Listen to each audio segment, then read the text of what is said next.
meeting, and also watch a video outlining what you should put into your presentations and consider for your presentations once you're ready to put things together for your research project. We're going to review requirements because it depends on um, who you're registering with and what type of presentation they want. Some are doing physical, some are doing fully digital, and then we'll also look at some examples. As a reminder, these are our community norms, so remember to keep focused on a common goal, strive to understand multiple perspectives, be willing to be disturbed and change your mind, critique ideas and concepts, not people, share the space, stay engaged in the work and respect each other's time, recognize when each of us needs some space, accept non-closure, and apologize and work to repair damage if a norm is violated. So going into our review from previous workshops, who can remember what we talked about at the last workshop? And here are some photos to sort of remind you of things that we might have talked about. You can unmute or you can put it in the chat. Let me see who was here last time.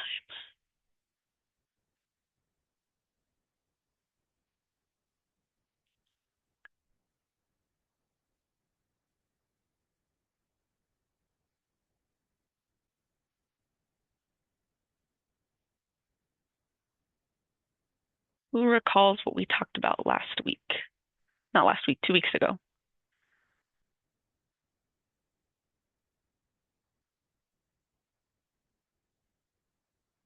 We talked about science fair abstracts. It's in this photo here.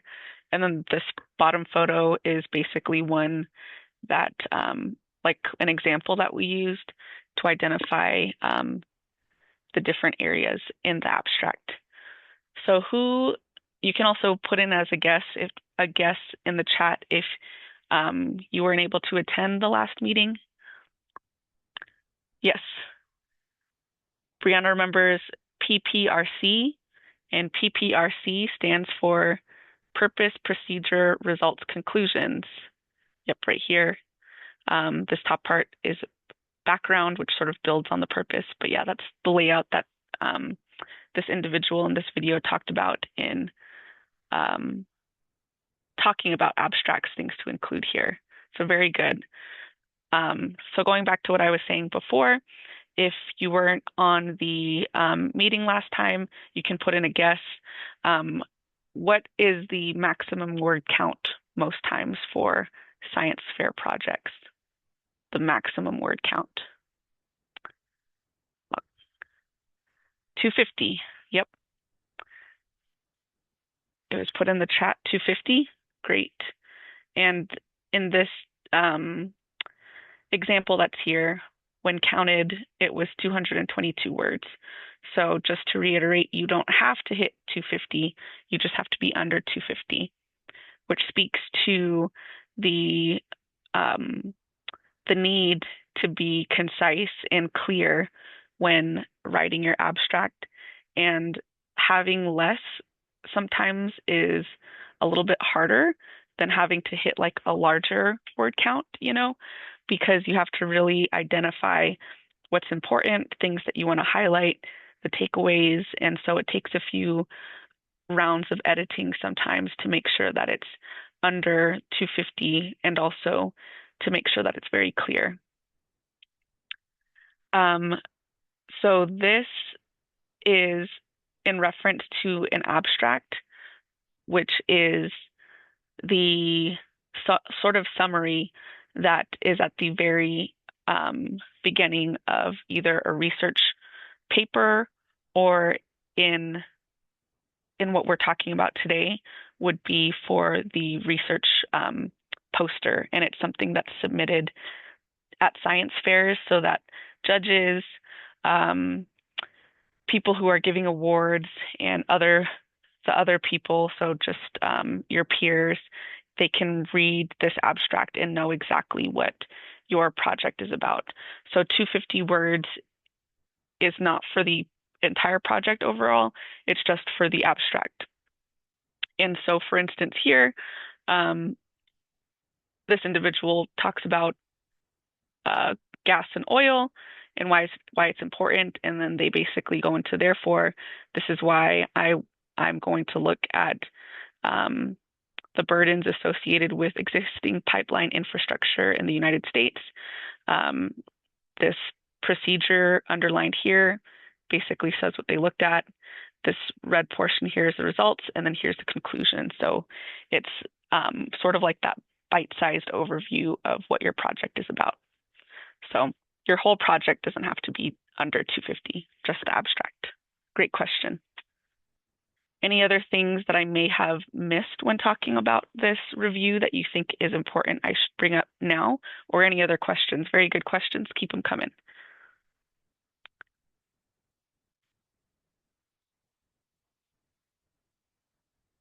And if something else comes up, you can also put it in the chat and I will view it. Great. Okay. So we're going to watch this video here. I want to make sure that the audio is going to come up. So let me actually click this to open it in a separate window. I really like these Denver Science Fair videos because they really cover a lot of different topics. And so the topic for today is going to be covering items to include in a digital project. I think at the time that they created this video, it was during COVID. So a lot of places were moving to digital presentations. And I feel like that's still sort of been the norm for most cases. That's how SARCEF still is.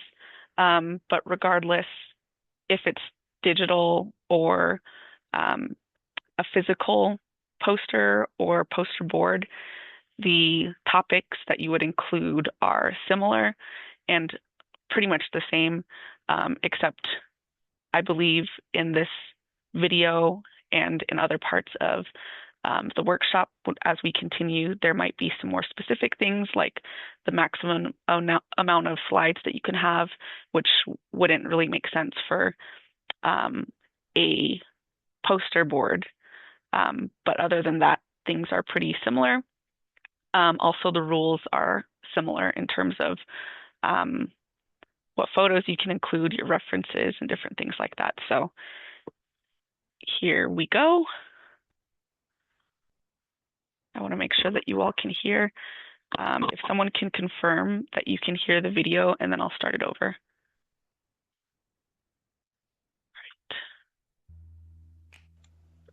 Hi, my name is Samantha Sands, and I work with the Denver Metro Regional Science and Engineering Fair.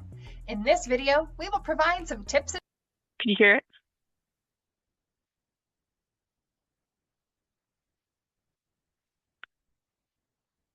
Great. Okay, I'm going to start over. Hi, my name is Samantha Sands, and I work with the Denver Metro Regional Science and Engineering Fair. In this video, we will provide some tips and tricks for creating your digital poster. Usually, at the science fair in person, you would create a trifold display board for your poster display, like the one you see on the screen now. However, in our virtual fair environment, our posters will need to look a little bit different. In this video, we're going to focus on creating your digital poster. If you still want to make a trifold display board, you can do that, but you will need to take close, clear pictures of each section of your board and upload them to follow the format of our digital poster. For this video, we're going to use the template for a science project presentation and use our turtle project from previous videos as an example project. The final presentation PDF can be no more than 12 pages. There are 7 pages in the template document, and you can add up to 5 more pages of additional information. So let's take a look at each page of the template, and then we can discuss some best practices for creating a presentation. Our first page of the science project presentation is our title page.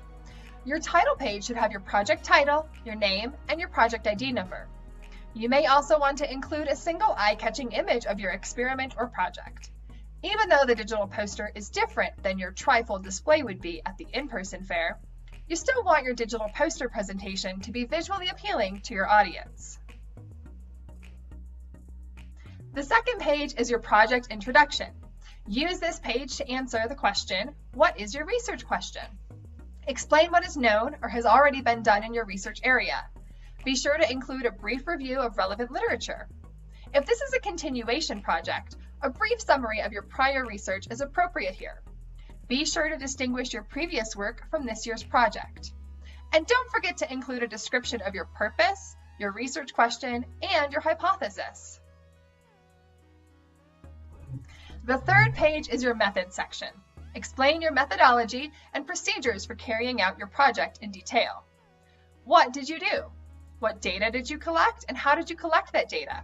Discuss your control group and the variables you tested. You do not need to include a list of materials. The fourth page is your results section. What were the results of your project? Be sure to include tables and figures which illustrate your data. Also, include relevant statistical analysis of your data. The fifth page is your discussion section. What is your interpretation of your results? What do these results mean? Compare your results with theories, published data, commonly held beliefs, and expected results. How did the data vary between repeated observations of similar events? Don't forget to discuss possible errors in your project or data. These errors will not be seen as flaws, but rather a natural part of doing science. We learn from our errors, mistakes, and unexpected results. The judges will appreciate that you are proactive in sharing this information. The sixth page is your conclusion section. Be sure to answer the following questions. What conclusions did you reach? What do these results mean in the context of the literature review and other work being done in your research area? How do the results address your research question? Do your results support your hypothesis? And what applications do you see for your work? The last required page is your references section. This section should not exceed 1 page. If your list is more than 1 page, limit your list to the most important references. List the references and documentation that you used that were not of your own work, such as books, journals articles, and websites. Hyperlinks to original source material are the only permissible links allowed within the presentation. In this template, you have up to 5 additional pages that you can include. These pages may include additional information about your project, additional images of your project, and anything that you think will help explain your project to the judges, while still adhering to all display and safety rules. A complete list of display and safety rules can be found on our website under the Forms and Rules tab in the ISIF rules document. The most important display and safety rules to keep in mind when creating your digital poster are that all photographs and images must have a credit line, properly citing the source, even if it is a photo that you took. This includes clip art and stock photos that you may use from PowerPoint, Google Slides, Canva, or other graphic design documents. Most stock photos contain a photo credit source, but if they do not, you can list the program as the source of the image, like you see here on the image on the top of your screen. Remember, do not include any personal information, such as an email, social media account, QR code, and hyperlinks to other websites. The only personal information allowed on your display is your name and project title. And do not use any corporate or commercial logos in your display. Now that we have gone through the requirements of your digital poster presentation, let's go over a few tips and tricks that will assist in creating your display. Be as clear and concise as possible. Use bullet points or numbered lists instead of long paragraphs. Make your titles the largest font size on your page, followed by your headings and then your text, so that your information is tiered and judges can easily find the information they may be looking for. We recommend using a white or light colored background with black or dark text.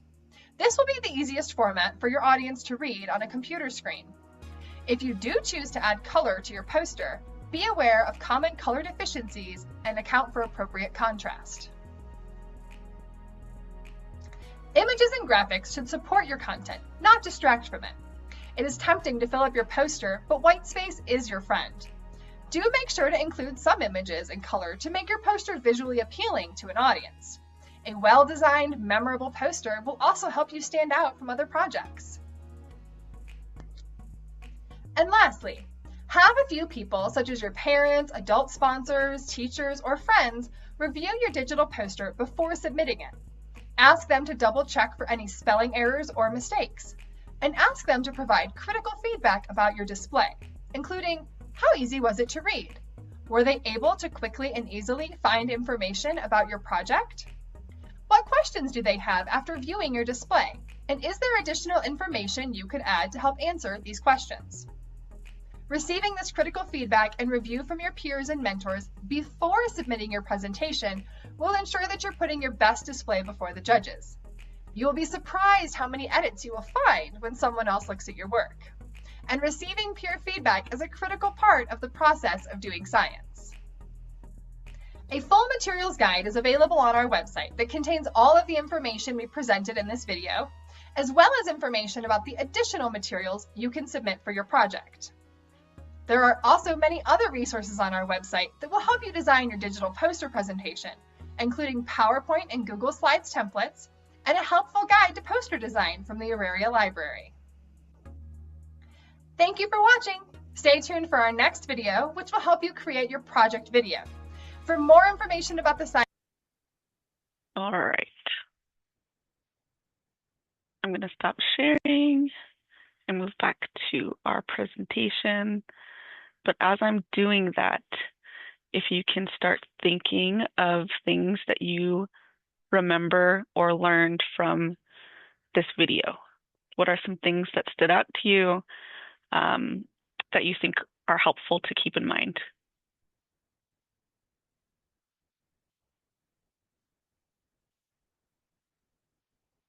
Feel free to put them in the chat. Oop. Hi, my name is Samantha Sands, and I work with the Denver Samantha. Metro Regional Science and Engineering Fair. In this video, we will... Okay, there we go.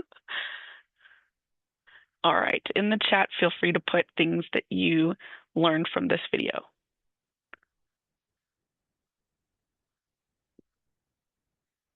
Pulling up my other board. All right, let's see what we got. Having someone else review, yep, is very important. Having feedback is important. I'm sure as you've written essays or have worked on other things, having another pair of eyes and having individuals look at it and see, okay, this makes sense, but this could be a little bit clearer, is a way to improve any sort of project. Yes, no commercial logos on the poster board and on the design. And that's very different because when we used to have the students create research posters as opposed to competing in science fairs, because that's what we used to do in different iterations of our program, they require that you put people like who helped with your research. So you would have like a University of Arizona logo, you'd have the student's name, and that was completely different than what was required for the science fair. So most times when our students had those research posters that they designed and we entered them in science fairs, we ended up having to like cut pieces of paper to like block out the University of Arizona logo, the NASEP logo, the students' names and stuff like that. So yes, no commercial logos or anything on the poster. And that's likely because it is it's a competition. And so they want to make sure that individuals aren't swayed by any sort of logos or even the names of people or the school.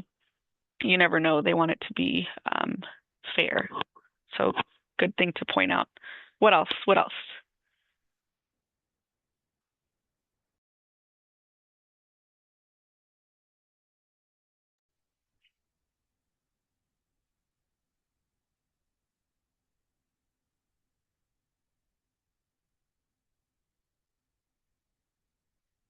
Anything else?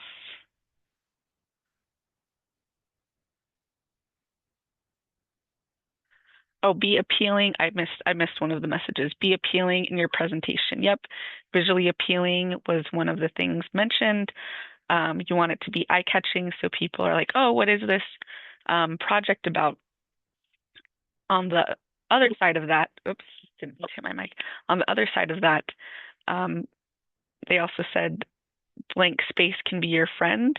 So although it may be um, someone might want to put a bunch of photos or a lot of text into the slides, sometimes that can take away from um, or be distracting because there's too many things going on, right? Yep, listing different outside forces that could affect the results. That's something that's definitely important to put into the conclusions and future directions. Good, good.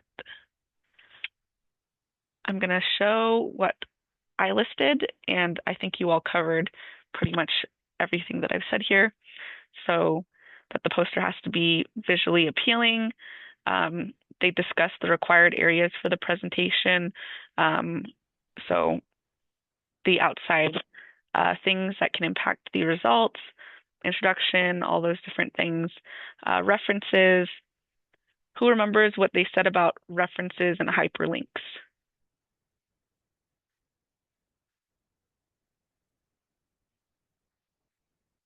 Oh,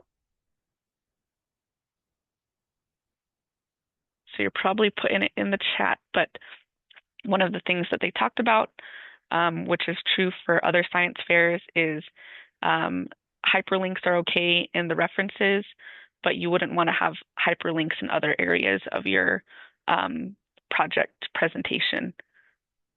Making sure that you're providing photo credits, even if it's to yourself.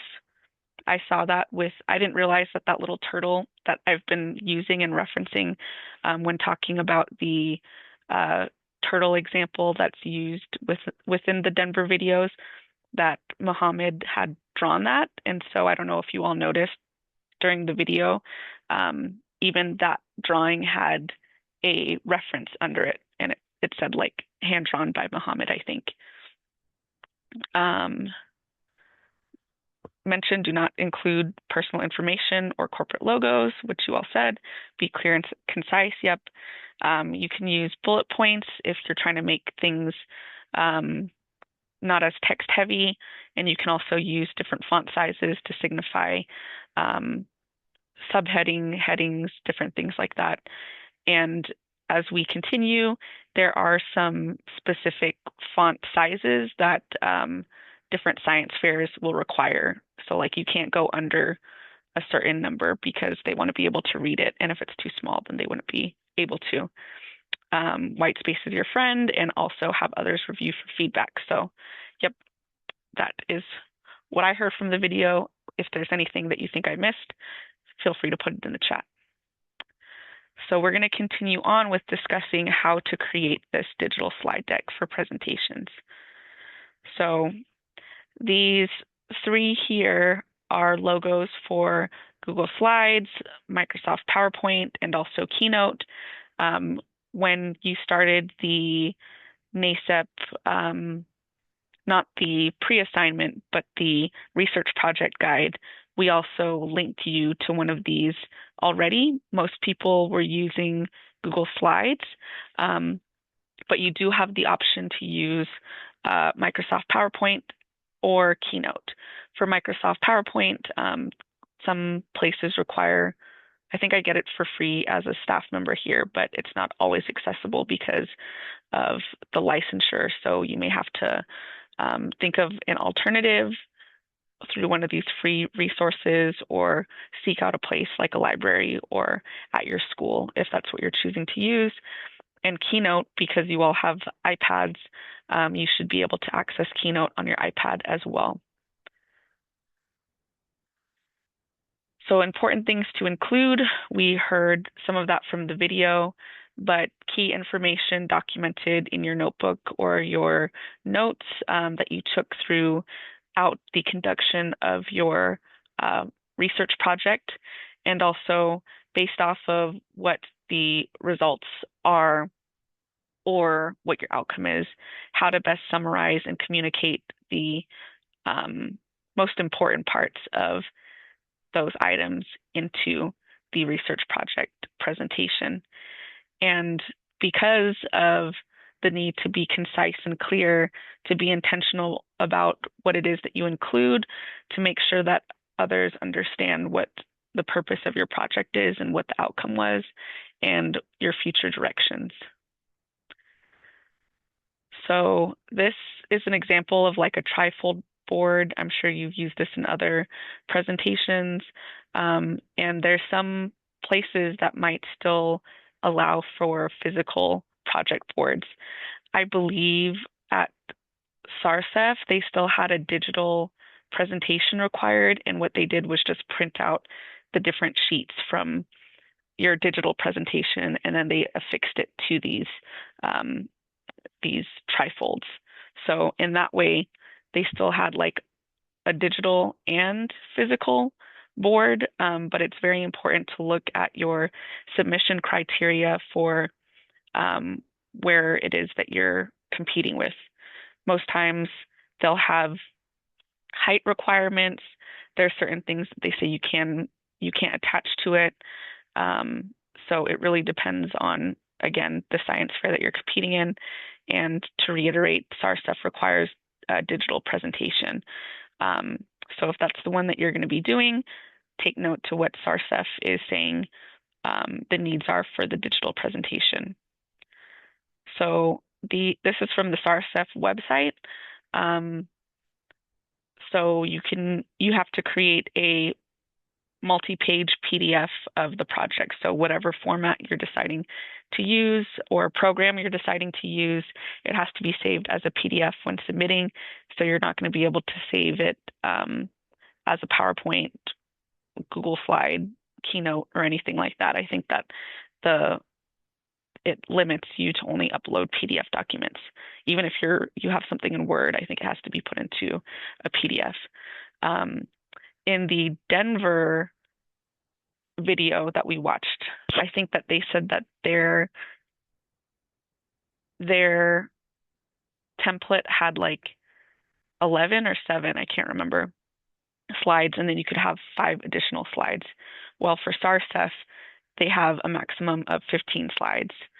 So that's maximum 15, and there isn't that additional 5 that Denver stated. So maximum is 15.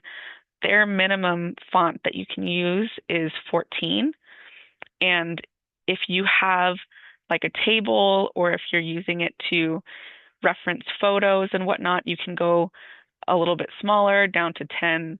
But for most things that they want 14 fonts, so that when it's printed, you can still read it. Yes, and so the project display boards are going to be given for the high school interviews. And so they will likely print your slides, and then those will be affixed to the project displays. And this is the website that this was taken from, if you want to learn more. Again, don't include your name on the digital slides. They want to make sure that it's anonymous, so for judging and everything.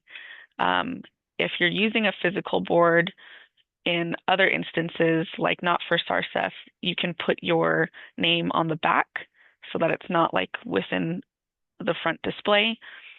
And for naming your file when you upload it to SARSEF, that can have your name in it. So as an example, Sam Enos put, if she was saving her digital project, it would have been 2023 SARSEF digital presentation, Sam Enos. That's fine. But that's because your name wouldn't appear once it was printed. Things to consider, talked about in the video, is having contrast between your background and your text to make sure that things are clear and easily readable. And the orientation for the slide should be this letter. This is the typical letter, the size that you have for like any sort of general piece of paper. Oh, you can't even see it because of my background, but any sort of letter size paper, but do it in landscape orientation, so that it's long ways. If you are going to include any photos, it shouldn't be like portrait type photos. It could be you engaging with your project, but try to use photos of like the sides of people where you can't really see, or possibly from behind instead, because they don't want to associate you necessarily with your project. But if it's adding something to your methods or to show certain things, then that's fine. So things for designing tips: picture how your poster would look to someone else, going back to having others review, but also if they're not very close to it, if they're standing like 2 or 3 feet from it, how will it look? Um, Also, using certain colors, as you all know, I can't even see this H from here. This says highlight. I can't see the second H that's right here. It just completely blends into the back. So again, there's not enough contrast here. Um, yeah, highlight or light colors. It's very hard to read this. And also use clear fonts. So although we can get funky and make it visually appealing, it's not going to benefit you if individuals can't read what's being typed or presented because of crazy fonts and things like that. So something that was not talked about in the Denver video, but is something that they would like included for the SARSEF digital presentations, is this thing called a quad chart. And so it's basically a sort of like an abstract in a sense, but it's not necessarily formatted in the same way of an abstract. It has like, boom, this is what the research question is. This is what I did, the methodology. This is the data analysis and the results. And then 4 is the interpretation and conclusions. So it's sort of like a more visual way of doing an abstract. However, an abstract itself with a 250 or less words is still required, because that is still going to accompany your project. But if in thinking about this quad chart, it sort of hits those main things. What was it? PPRC: purpose, procedure, results, conclusions. So it's PPRC right here, basically.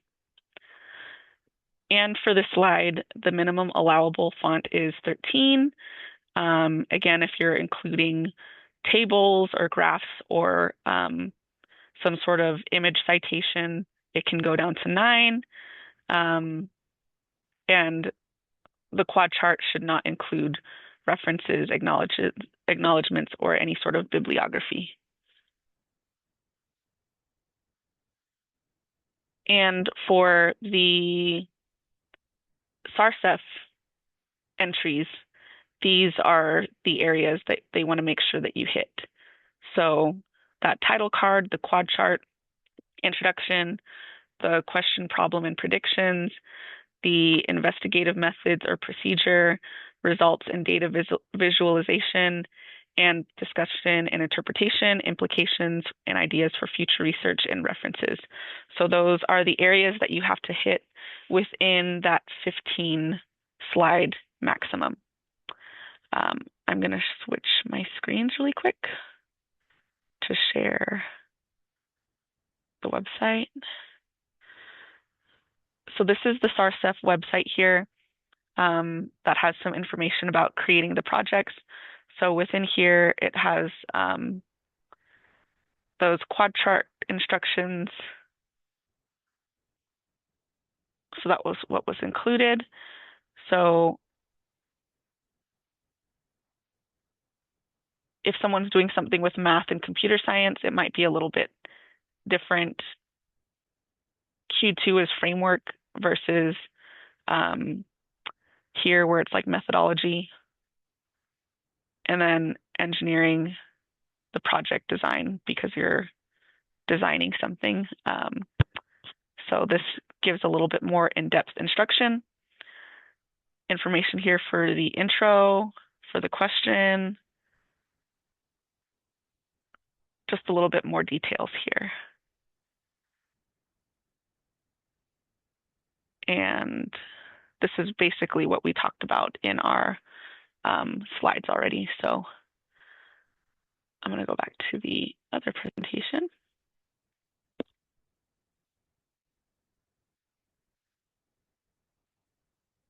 Yeah, so here are some examples that we're going to look at.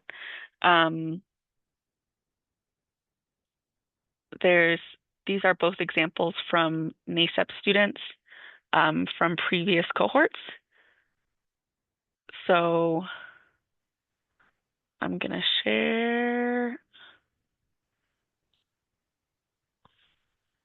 not the right screen. I'm wondering where Autumn's present. I just had Autumn's opened. 1 second.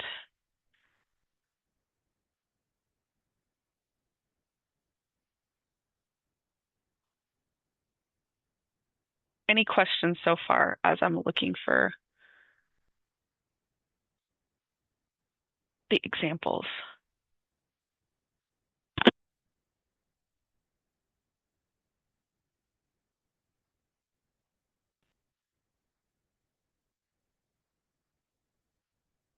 All right. So here is an example from a previous participant. Some things here that I think this is a really eye-catching photo.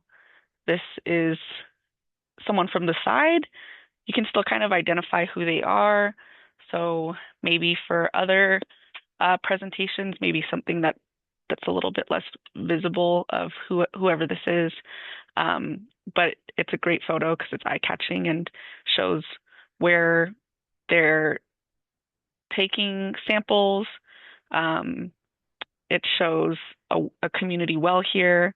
So I think that it's a great eye-catching photo, but something that should not be on this slide here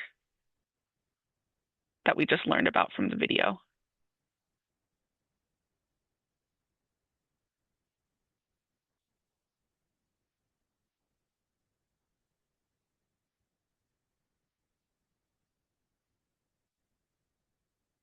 What about this here? Yep, the name. So the name should not be included based off of the rules that we stated before. They can include it in their file name, but not necessarily within the project presentation. So this is an older presentation, so I don't know if they had the quad chart as part of the requirements, but this does not have a quad chart. So if this was going to be submitted to SARCEF this year, I would suggest that they include the quad chart to make sure that they don't get points off. However, they still do follow the requirements of having the introduction. Let me see.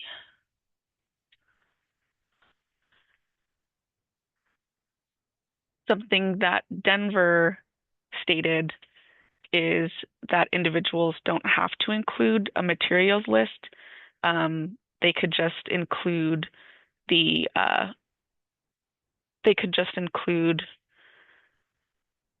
their methodology. So to save space for other things, I would possibly consider taking this out.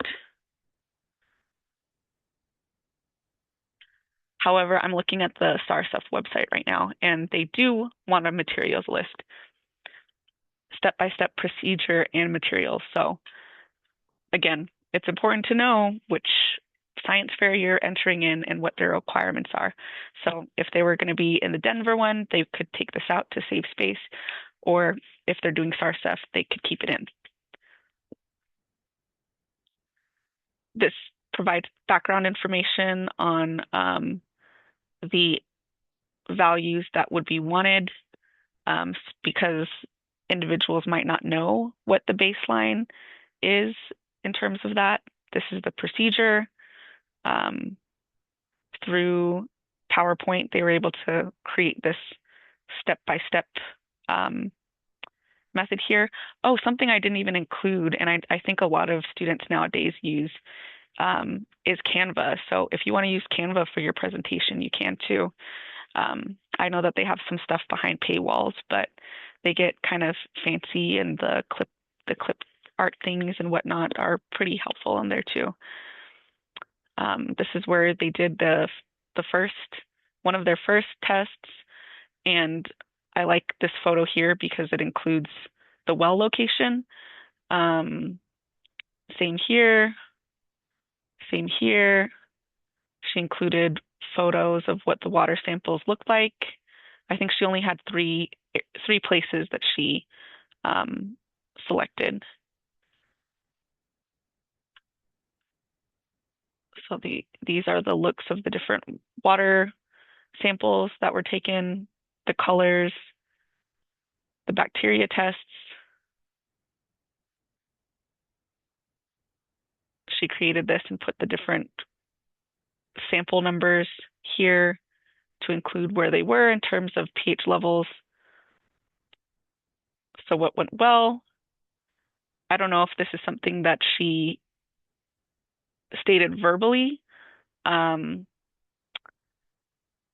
but it doesn't seem like she included some things here. What went wrong? Timing of things. I'd like to know more what that meant. Um, so it could be helpful if she expanded a little bit more on what this was. What could have gone differently, different areas. Maybe she wanted to expand her search and also specific tests. I wonder, I think that this would be easier to understand if she was presenting it, but just reading it, I'm a little bit confused. I don't know if you feel the same. And this was the conclusion. So that the community wells in Pine Hill, that was safe for consumption for animals and humans. I didn't read the hypothesis to you all, but she's stating that the hypothesis was incorrect. There weren't concerning levels of any of the indicators. Everything was fine on the second test except for the pH level and the water hardness. Hardness was high, but it didn't seem like that would cause any harm. And then for the third one, high pH levels, but wasn't anything that caused any sort of health issues. And then here's the citations that were used. So based on what you all learned from the video and also what we talked about, there might be some things that you would do differently to make this a little bit more clear. But I really like the use of the photos, referencing the appropriate amount of the different indicators, like what's a safe level.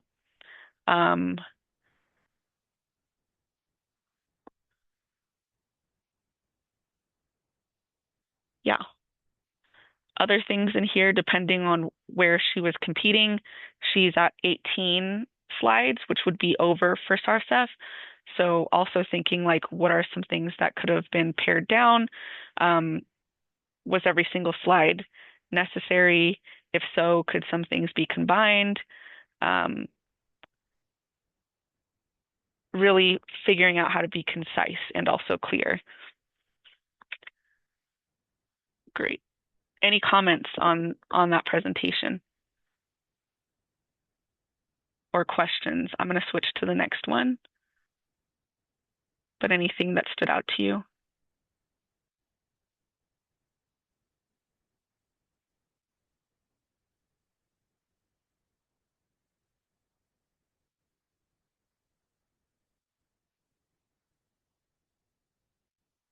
Oh, another thing that I closed that presentation out already.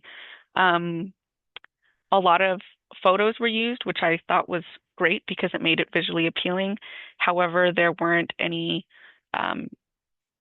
citations for the photos, even if they were taken themselves. And I think at that time, maybe SARSEF didn't require it if it was for yourself. but most science fairs do, so it may be best just to put them in, especially if you're competing in multiple science fairs. All right, this one is a more recent presentation. It's following the quad chart here. So it has the title, it has the research question. It's asking, how does the saguaro landscape, urban or natural, impact the rate of photosynthesis as shown through the outer layers of the pleated epidermis, so the skin of the cactus, basically. And the reason why they're asking this question is because saguaros are dying as climate change progresses, but how many deaths are the direct consequence of unsustainable plant infrastructure through urbanization and removal of native plants? Here are their results. Again, smaller font for this title and things like that, which was acceptable. I think something that I would change here for the graph is to provide a little bit more context as to what this graph represents. So if it's graph 1, bar graph comparing urban samples to natural environment samples, just something like that to sort of provide context, because as we discussed in previous videos, you want to make sure that your graphs and figures and things like that are tables are standalone. If someone looks at it, they wouldn't need to read your paper to sort of understand what it is that they're interpreting. Includes the methodology here. So what was done, they collected samples from mature saguaros on the Gila River Indian Community Reservation in District 6 and urban residential areas. They're cut into discs and placed into sodium bicarbonate solution for 10 minutes, where once they were produced oxygen as a byproduct, they floated to the top of the pressurized syringe, demonstrating their rate of photosynthesis. And here she said that the conclusions were supported. The lower rates of photosynthesis from urban saguaro shows that they are more vulnerable because of abiotic factors. So we know we need to plant native, but we also need to plant sustainably, was the takeaway. So within this presentation, very clear, right? In terms, or I guess what I'm saying is very to the point.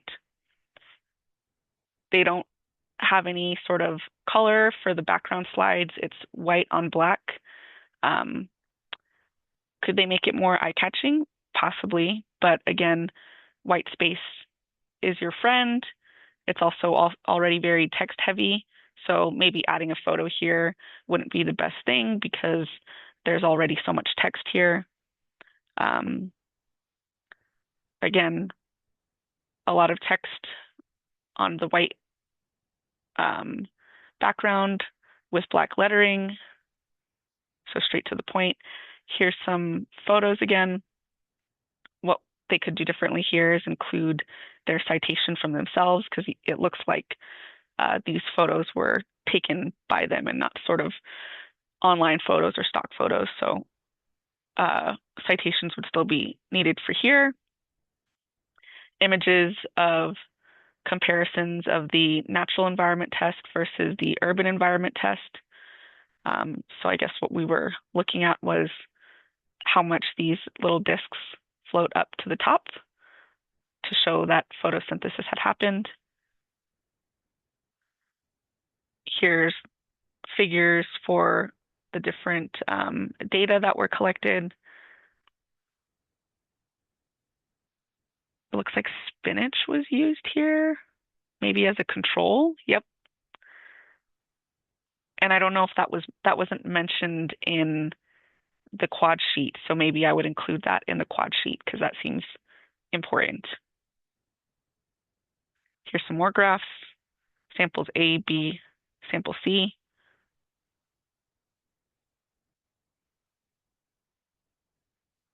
Some more samples. This was urban samples. natural samples with photos, the comparison graph. So as you could see from the quad sheet, this was the photo that was, or the graph that was selected um, for the quad sheet, and these other ones were not included. This other data wasn't included, so a decision was made like this is what represents my data and findings most clearly.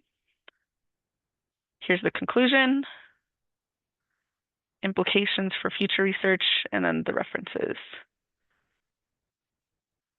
So more than one page for references, which is fine.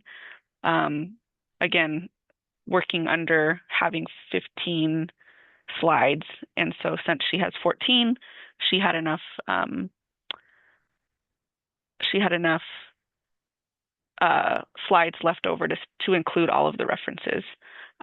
Whereas for the Denver one, they said limit it to one page to the references that are most impactful.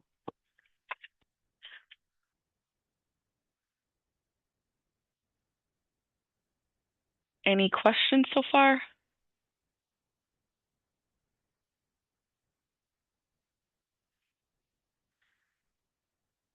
And also, there are many different types of projects. I feel like the ones that we've seen examples for have been ones that are geoscience focused, right?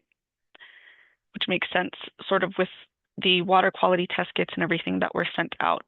But if you would like to see other examples of projects, the SARSEF has this exhibit hall from last year. It's basically all of the different projects that were submitted, and they have all the way to pre-K. So these are like ones from the little kids. This looks so cute.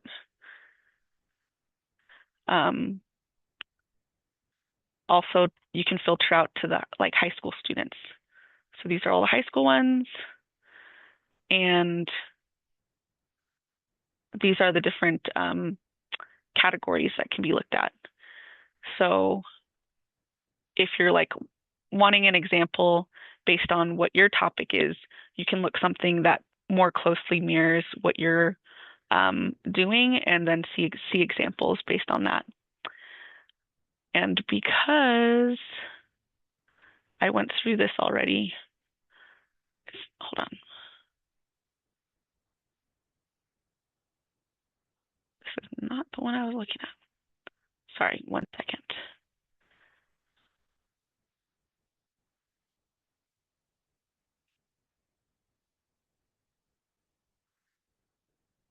This is the example I wanted to show.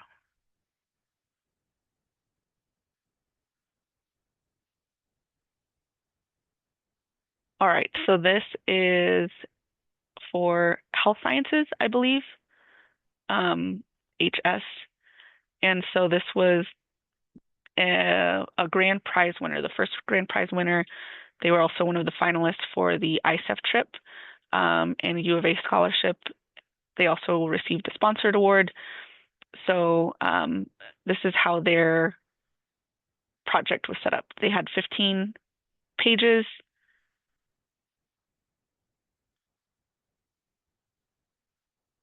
A lot of data, but it's broken up into different sections within the page. There's also some supporting data here.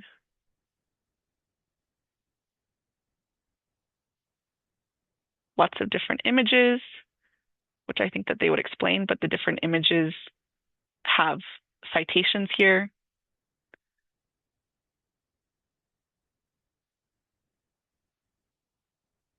Lots of different images using visual things. This was the data collection. They had photos of people, but it seems like they blocked their faces out. So I guess that's an option.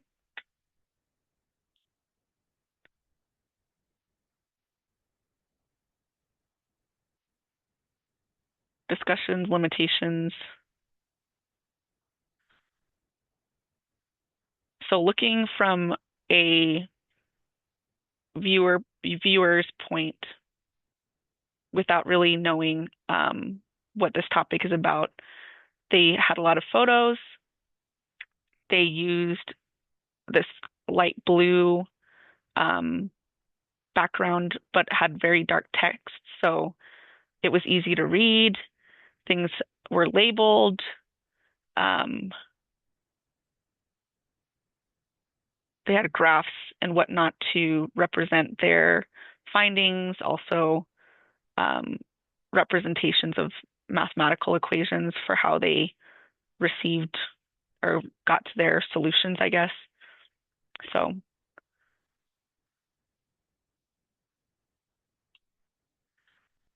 next one. This one's about pests. So this one's animal sciences. They also got a grand prize and also a U of A scholarship. So they have like a green theme here. I don't know if I really like this red text. I don't know about you all. It's kind of hard to see here. I think if they were committed to this red text, then maybe they should have made the red bold or something, or maybe put like, um, when you can edit the text for different things, putting like an outline around it. But this red is kind of getting lost. Um, yeah, this is the quad sheet, so that's great. Photos, they're all cited. However, in the Denver video, they said not to have hyperlinks. So I don't know if this is necessarily allowed, but they still won an award. So I think that at the base of it, they're not as nitpicky, but something to think about. If they said not to include hyperlinks, maybe they shouldn't have included hyperlinks here. The research process, they also didn't include citations for this. There's photos that include people, but it's not necessarily of their faces. These images showed the materials, but also what the process looked like. This also speaks to their methods, like how it is that they're doing things. Side profile of the person's face, so you can't really see them. Images taken of during their methods, visuals for the results, discussion. So a little bit different. In terms of design, they had like a green theme, but if they were using light colors, is this one easy to read for folks? I feel like the green should be a little bit darker, but I think that the contrast is enough. Last one, this was a for behavioral and social sciences. This is the quad sheet. There's a lot of text in this. Not necessarily a bad thing, but it could be, I think that something that was recommended in the video was using bullet points. So there's bullet points here so that it's not as text heavy. So that's good.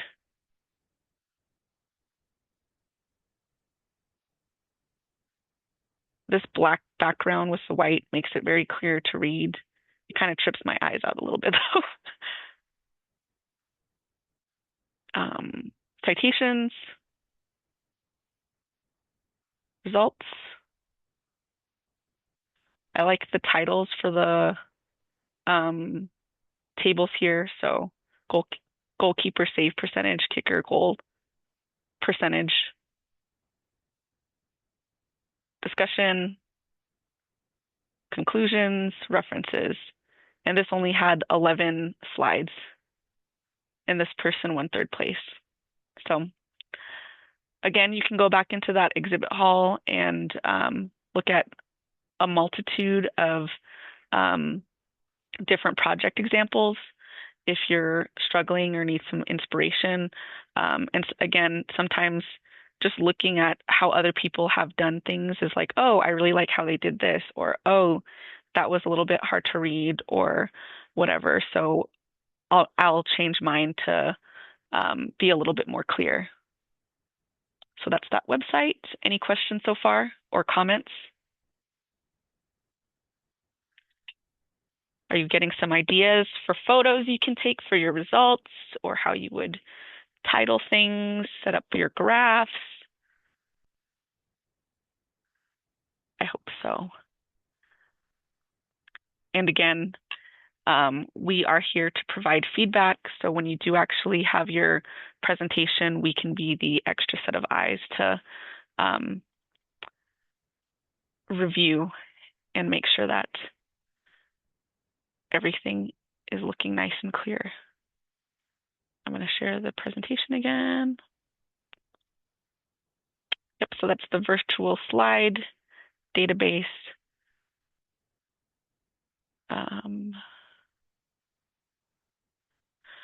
All right, so we're coming towards the end of the presentation, so I'm going to go into some reminders about our deadlines. So the upcoming deadline for the conclusion, abstract, and first draft of a presentation is coming up on December 22nd. The second draft will be on January 5th. It can be a little bit later if needed. That's fine because I won't be able to review the second draft until I come back from my trip with the Cielo program. And so that won't be until a little bit later in January. So if you need a little bit more time. However, for folks who are competing in the Denver Science Fair, the registration for that closes on January 9th. So you'll actually want to work through having your first draft and edits before January 9th. So just to put that out there. For the final project draft and start of the oral presentation is going to be January 26th. Our next workshop is going to be on, so this is workshop 6. Our 7th workshop, our next workshop is going to be next year on January 27th. We'll send a reminder as we get closer to that date. The 8th workshop will be on February 10th, and February 22nd is when the SARCEF registration closes. So if you're planning to participate in SARCEF, you're going to want to make sure that you have your edits and everything done before February 22nd. I looked at the Find a Fair website to look at some of the other science fairs that are in New Mexico. They do have a regional fair in San Juan, so I'm assuming closer to like Shiprock area and things like that. There's also a Four Corners fair. That one's in Grants. However, when I click the websites to get more information, I am not seeing updated information. However, on the the Find a Fair website, these are the deadlines that they're listing, so I'm sharing them. I am going to reach out to the fair organizers for more information to make sure that this is correct and whatnot. So if these are fairs you're interested in participating in, make sure that you're making progress to meet those deadlines, because we're flexible with our deadlines. However, the science fair deadlines are pretty strict. And these are all on the NASEP on a page document as well, which is what that second link is here. Continue working on the tasks in the project guide. So the project guide has the different steps, including like where you would put your results, your conclusions, and different things like that. We have access to it because one of the first steps in using this project guide is sharing the guide with myself and Sophia. So as you're creating your digital presentation, you can also start creating the different things that are needed within that, within what you've already shared with us. You don't have to create a separate document and then reshare it with us since you already have this shared with us. So go ahead and put your drafts of what you're doing in this project guide already. And if you haven't had the opportunity to get started on it yet, then this is the link here, and you can get started as soon as you can. So in summary, we reviewed a video that talked about different things to consider when creating a digital project.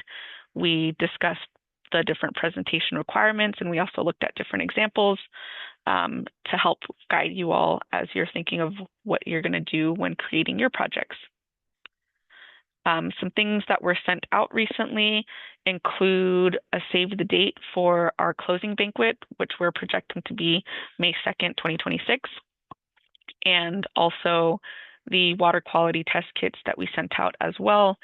These are some of the items that come in it, but if you haven't received it yet, I have tracking numbers here for folks. So if you don't receive it by Friday, please let me know and I can look up the tracking number to see where it might be. But for some folks, they've already reported that they've received it already. So that's great. But if you haven't got it yet, please let me know Friday and we can check to see what might be going on.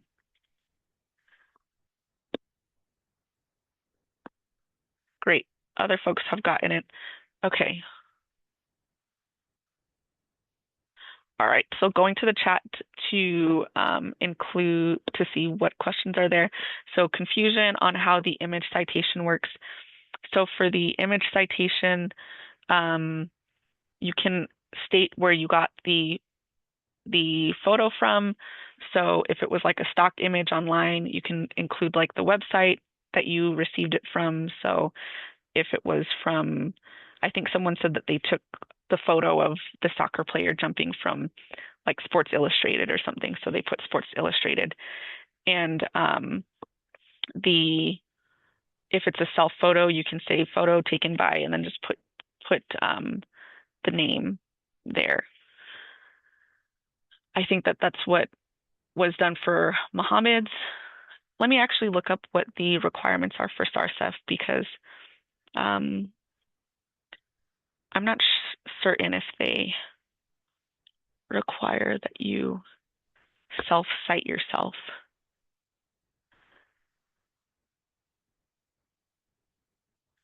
Projects.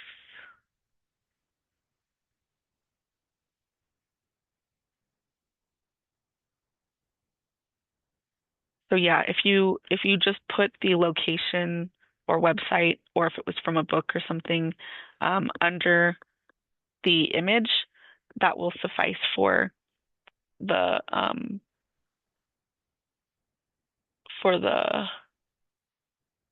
source for the reference.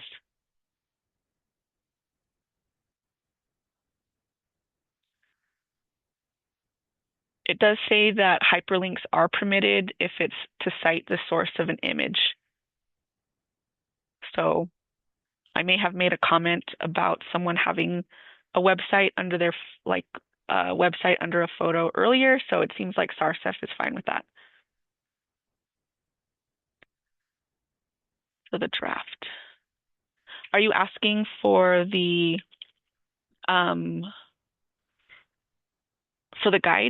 guide link?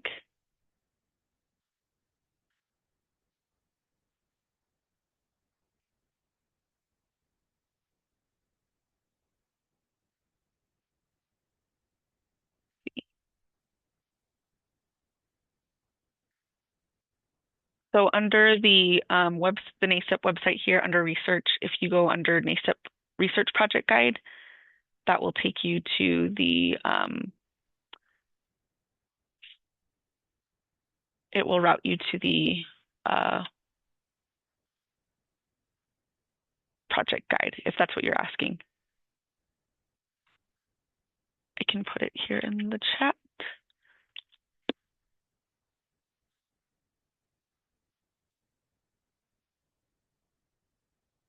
And while I'm on this page, other items, including the virtual workshops that we've done, is also on the NASEP website under the research tab.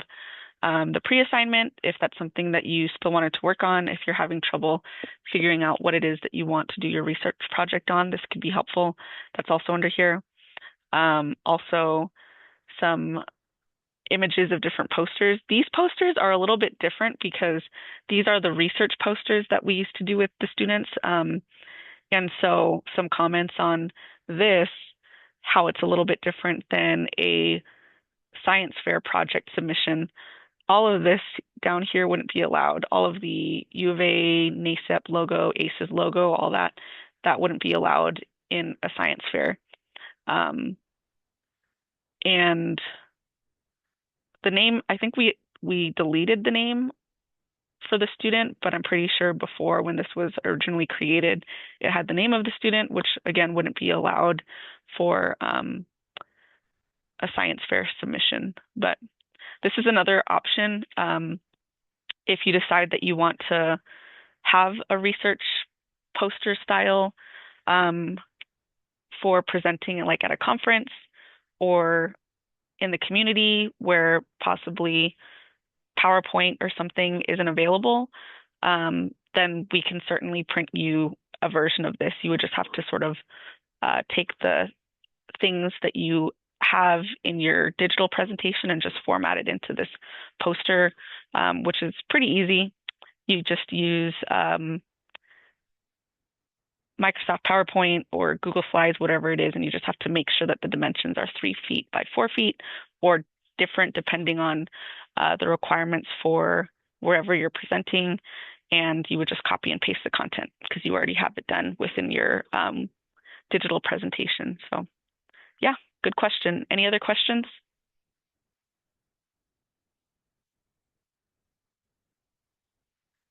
Any other questions? All right, so as a reminder, our next workshop is going to be January 27th, 2026.